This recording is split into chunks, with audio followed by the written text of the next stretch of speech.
밑에 다크서클을 결정하는 건 비단 색소만의 문제도 아니고 수분도도 중요하고 높낮이가 달라져 있는 부분이 있으면 그 부분이 채워져야 좋아지는 것도 필요하고 원인에 맞춰서 하는 치료들 이런 것들이 다크서클을 충분히 효과적으로 개선시킬 수 있는 거다.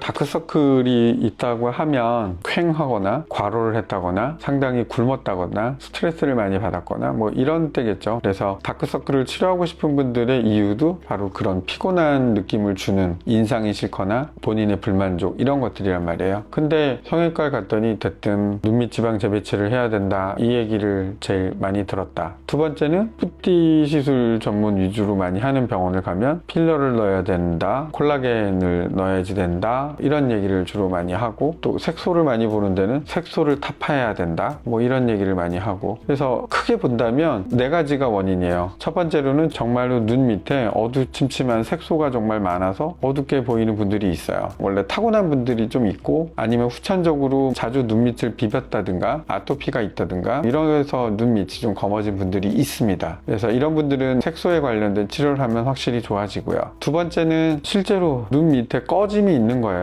눈밑 지방 부분이 점점 노화나 그 위치를 그대로 잘 유지하지 못한 채 늘어지기 시작하면 눈 밑에 꺼짐이 발생하거든요. 그 경우에는 누가 보더라도 옆에서 봐도 함몰이 됐고 위에서 봐도 함몰이 됐고, 내가 눈을 치켜뜨거나 내리깔다거나 이럴 때마다 굉장히 큰 편차를 보이는 눈밑 함몰을 보이는 경우죠. 이때는 볼륨 교정이 필요한 거예요. 그래서 눈밑 지방 늘어진 부분을 다시 끌어올려서 그 부분을 평평하게 만들어주고 나오면 굉장히 드라마틱해지죠. 그리고 마지막 한 경우는 눈 밑에 어떤 정맥 혈관이 매우 촘촘하게 있거나 매우 굵은 혈관이 지나가는 경우에도 그럴 수가 있어요. 또 한 가지 첨언을 하자면, 이제 나이가 먹어서 좀 피부가 헐렁헐렁해지거나 그러면서 잔주름이나 이런 것들에 의해서 어두워진 경우가 있거든요. 그래서 크게 보자면 실제 내 살갗의 볼륨감 혹은 타이트한 질감 이런 문제 때문에 발생하는, 즉 성형외과나 리프팅 관련한 치료가 적절한 경우가 있는 거고요. 두 번째로는 혈관의 문제라서 이건 뭐 색소나 아니면 눈밑 지방 재배치를 아무리 한다 해도 개선이 안 되거든요. 그래서 그런 혈관을 해결해 줘야만 좋아지는 경우고, 그 다음에 마지막 정말로 원래 타고나게 눈밑이 검은 분들이 있어요. 그래서 이런 분들은 이제 보면 피부도 조금 까무잡잡하고 노란기가 좀 돌거나 갈색이 좀 더 가미가 돼서 캄캄한 피부인 경우가 많죠. 그래서 그런 것들을 다 감안해야 돼요. 근데 그런 것도 없는데 밤 샜는데 이제 눈밑이 어두워진다? 내가 밤을 새면요 피부도 수분도가 급격히 떨어지기 시작하거든요. 그러면서 피부에 잔주름도 생기고 급격히 어두워지는 거죠. 그리고 스트레스 받고 잠 못 자면 색소가 늘긴 늘어요. 그래서 그거에 의해서 또 어두워지는. 그래서 이런 분들은 치료가 물 충분히 먹고 한숨 푹 자고 일어나면 좋아지잖아요. 그래서 눈 밑에 다크서클을 결정하는 건 비단 색소만의 문제도 아니고 수분도도 중요하고, 높낮이가 달라져 있는 부분이 있으면 그 부분이 채워져야 좋아지는 것도 필요하고, 불필요한 혈관이 거기에 큼지막하게 자리 잡은 경우엔 분명히 그 어두운 것들이 피부에 비쳐 보인다 이렇게 말씀드릴 수가 있어요. 그래서 원인에 맞춰서 하는 치료들 이런 것들이 다크서클을 충분히 효과적으로 개선시킬 수 있는 거다, 이런 말씀으로 요약할 수 있겠습니다. 그래서 닥터웨에 오시면 거기에 대한 해결책 이런 것들을 일목요연하게 설명드릴 수 있으니까 걱정 안 하고 오셔도 좋을 것 같다, 이렇게 말씀드릴 수 있겠습니다.